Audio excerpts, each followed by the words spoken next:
¿Alguna vez se han preguntado por qué hay días de pesca que parecen perfectos, con un sol brillante en pleno febrero, el agua cristalina, y sin embargo, no consiguen ni una sola picada? Invierten en el mejor equipo, en señuelos realistas y, por supuesto, en ese sedal de fluorocarbono que les costó un dineral, porque les aseguraron que es prácticamente invisible bajo el agua. Pues bien, prepárense para una revelación que puede que no les guste. Y si les dijera que ese sedal invisible, en esas condiciones perfectas, brilla bajo el agua como una guirnalda de Navidad, alertando a cada pez en un radio de 20 metros. Hoy vamos a destrozar uno de los mitos más arraigados en la pesca moderna. Les prometo que al final de este vídeo entenderán por qué su técnica infalible podría ser la causa principal de sus fracasos en invierno. Y les lanzo una pregunta para que vayan pensando. ¿Creen realmente que un pez que ha sobrevivido durante años es tan tonto como para no ver un destello de luz antinatural acercándose? Durante décadas, la industria de la pesca nos ha vendido una idea muy potente. El fluorocarbono es el material definitivo para la invisibilidad. Su magia, nos dicen, reside en su índice de refracción, casi idéntico al del agua. Y hemos comprado esa idea. Se ha convertido en un dogma, en una regla no escrita. Si pescas de predadores recelosos, especialmente en aguas claras, usas un bajo de fluorocarbono. Punto. Lo hacemos de forma automática, casi sin pensar. Es un hábito tan arraigado como atar un anzuelo. Pero este hábito nos ha vuelto ciegos a un factor crucial: las condiciones ambientales.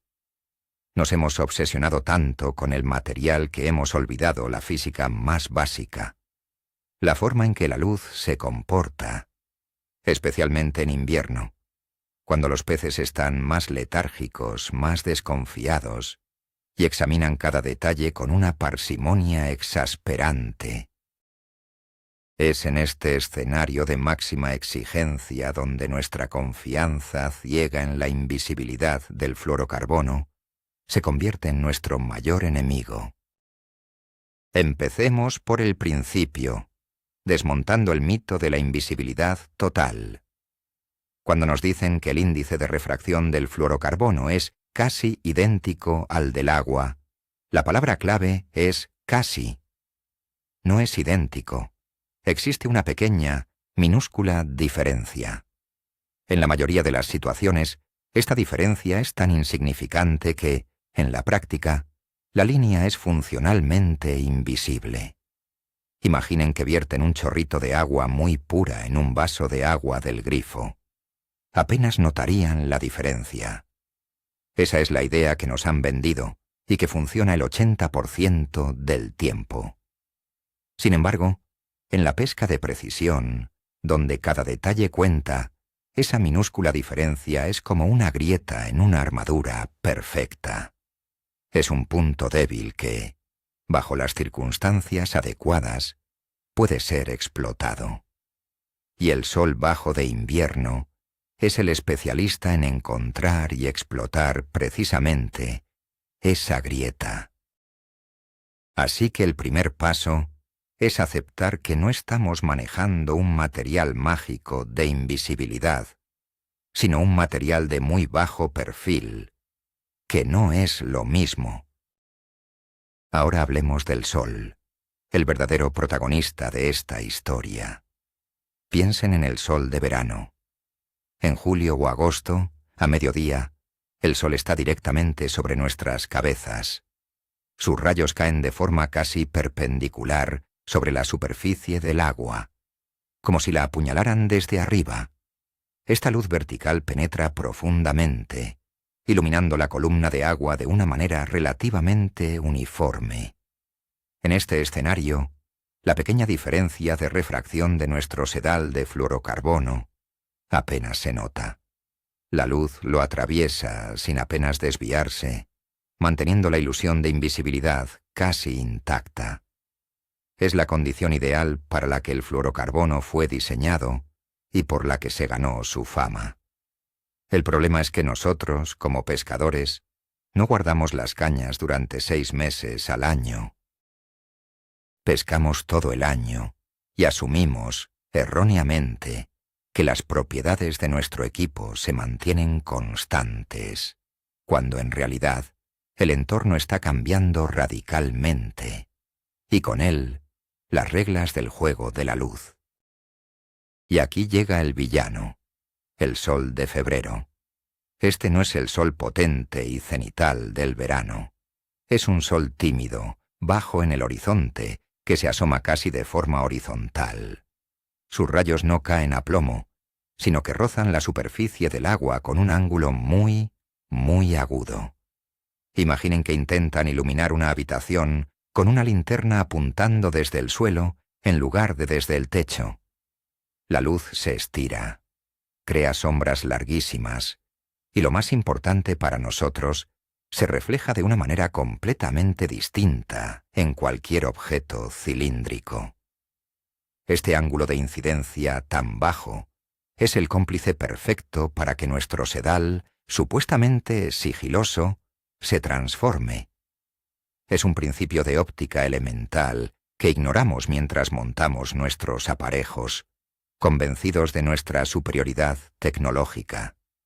Pero la física no perdona, y ese ángulo bajo es el primer factor que convierte nuestro sedal en un problema visible y alarmante para los peces.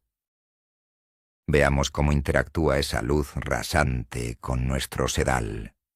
Un sedal de pesca, por muy fino que sea, es un objeto cilíndrico y translúcido. Cuando un rayo de luz con un ángulo bajo lo golpea, el sedal no se limita a dejarlo pasar. Actúa como una lente imperfecta o, peor aún, como la fibra óptica.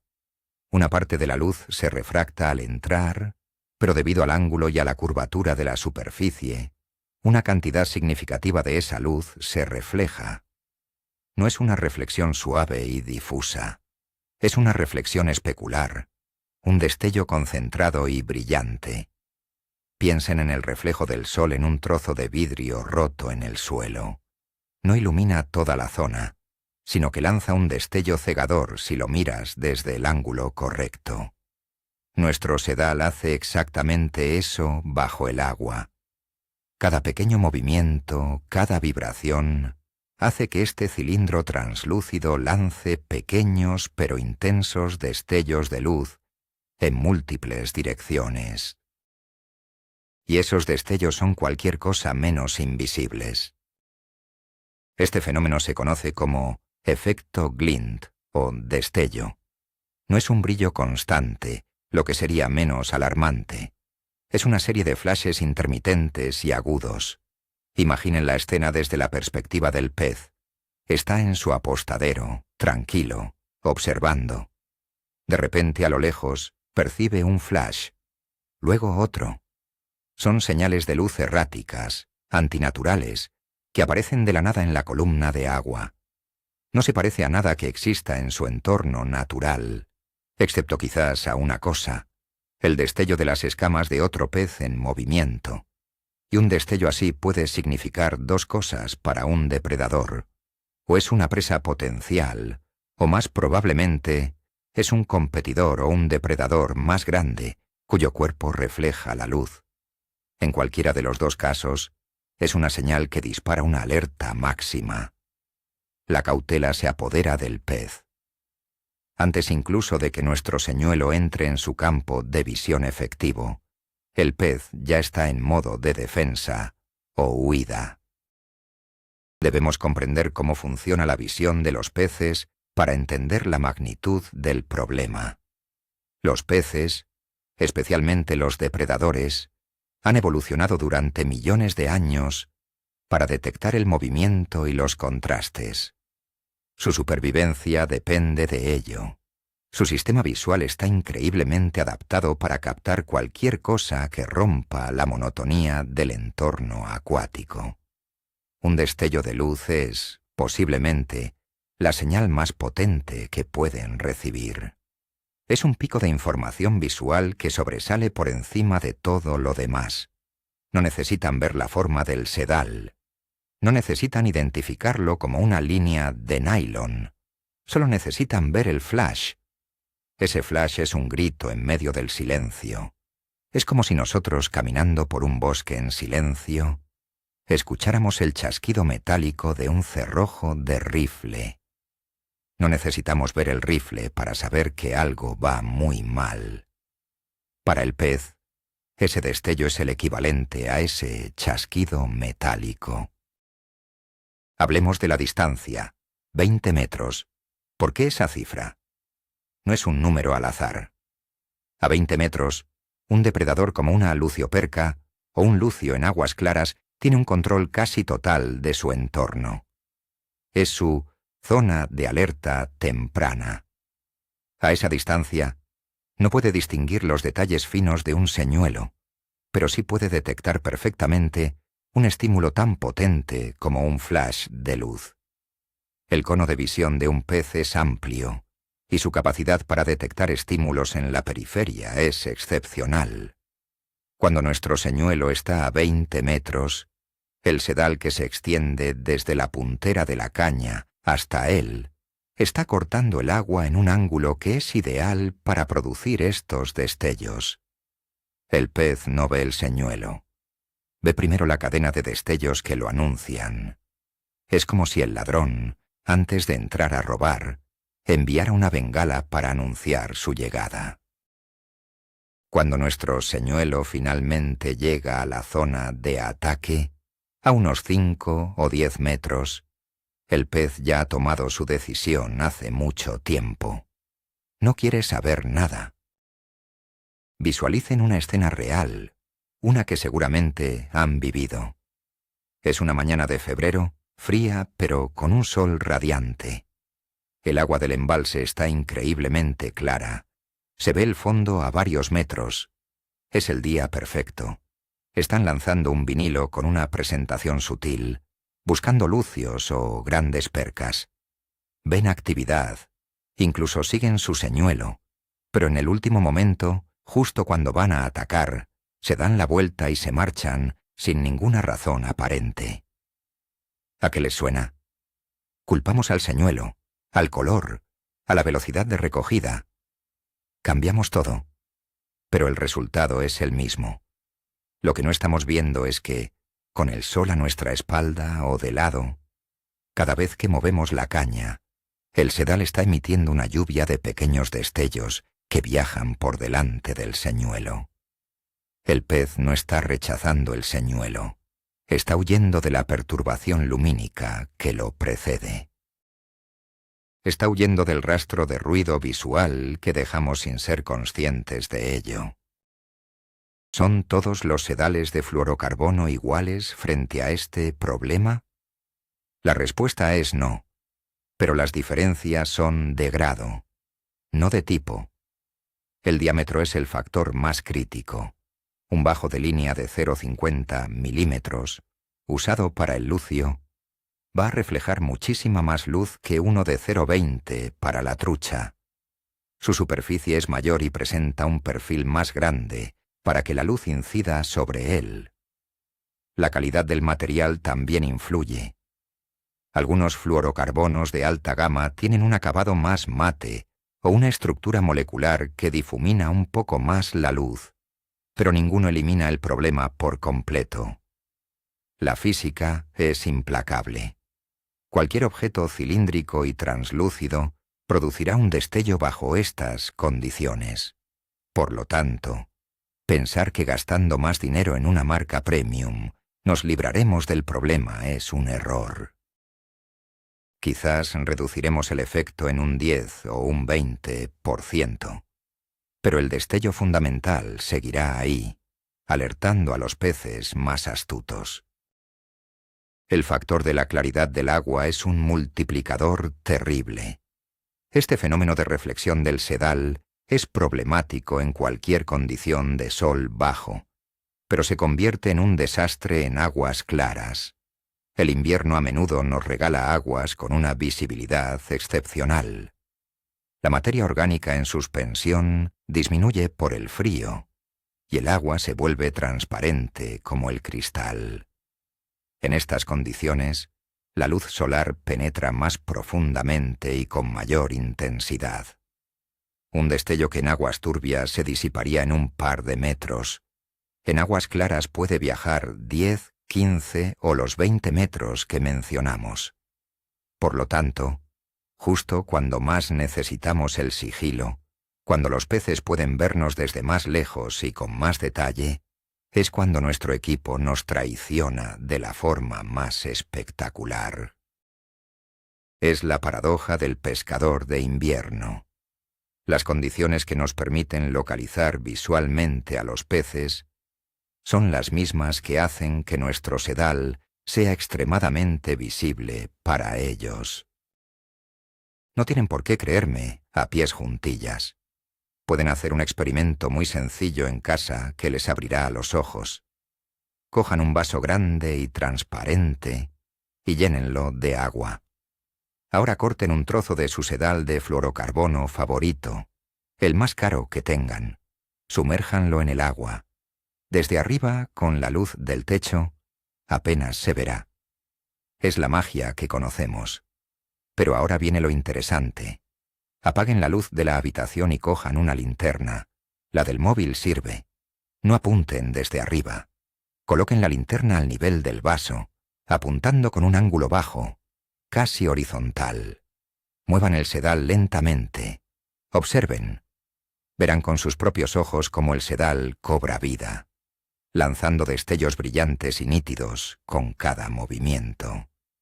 Ahora imaginen ese mismo efecto multiplicado por 10 en la inmensidad de un embalse. Este simple experimento casero demuestra de forma irrefutable el principio físico del que estamos hablando.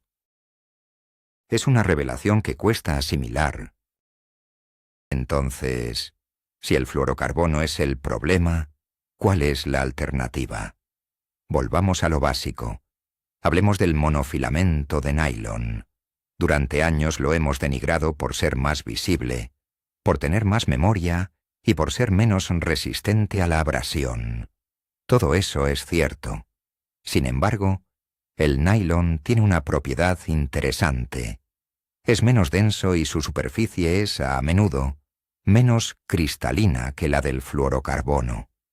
Esto significa que, aunque su índice de refracción es menos favorable, tiende a producir un reflejo especular menos intenso.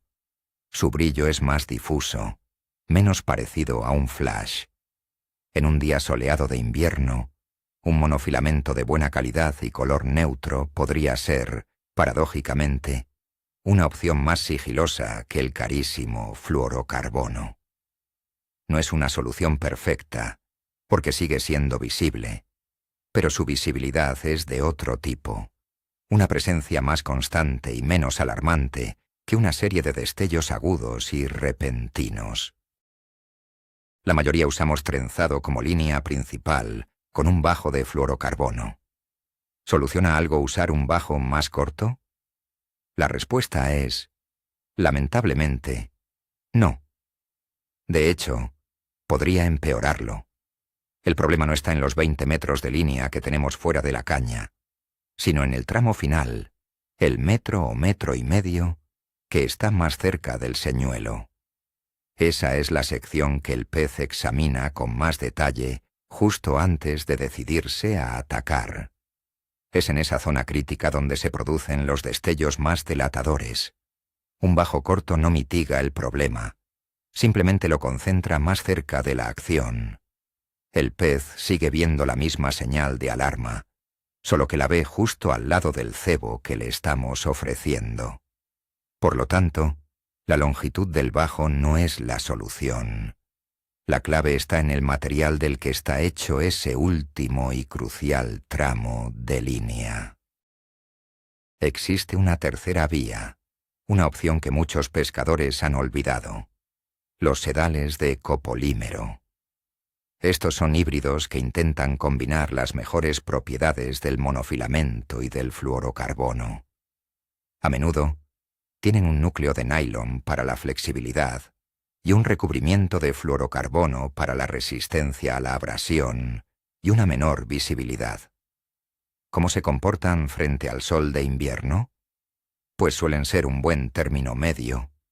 Su construcción multicapa tiende a dispersar la luz internamente de una forma más eficaz que un fluorocarbono puro. El destello que producen es más atenuado, menos nítido. No alcanzan la invisibilidad teórica del fluorocarbono en condiciones ideales, pero su rendimiento en las condiciones adversas de las que hablamos es, a menudo, superior. Puede que sea el momento de rescatar estas líneas del fondo de nuestra caja de pesca y darles una segunda oportunidad en los días más soleados. ¿Y si en lugar de culpar al material, cambiamos nuestra forma de pescar? Nuestra posición con respecto al sol tiene un impacto gigantesco. La mayoría de las veces no le prestamos atención, pero si el sol está bajo, a nuestra espalda, estamos proyectando una sombra larguísima sobre el agua y además estamos iluminando nuestro sedal desde el ángulo perfecto para que produzca el máximo reflejo visible para el pez que mira hacia nosotros. ¿Qué pasaría si pescáramos de cara al sol?